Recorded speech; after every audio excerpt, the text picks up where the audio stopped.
Transactiva è un'azienda biotecnologica che nasce dall'esperienza clinica, sostanzialmente dalla mia esperienza nel campo delle malattie rare.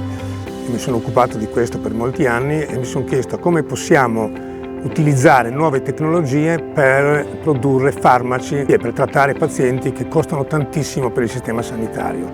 Abbiamo pensato alle piante, al mondo vegetale, a un'economia green per produrre le nostre molecole, sia le piante intere che le piante modificate in transiente, le foglie di una specie di tabacco non da fumo, che i bioreattori contenenti le cellule staminali delle piante per purificare da lì il nostro principio attivo.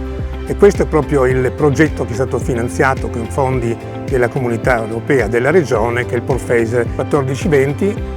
Quindi la tecnologia che utilizziamo, oltre a essere sicura e green, è una tecnologia che risparmia, una tecnologia circolare, risparmia l'ambiente, produce più ossigeno, riduce l'emissione di anidride carbonica e ci porta in una situazione effettivamente all'avanguardia nel panorama industriale di questo momento. Io sono la responsabile del progetto del bioreattore, che è uno strumento che ci permette di controllare tutti i parametri per la crescita di cellule vegetali staminali.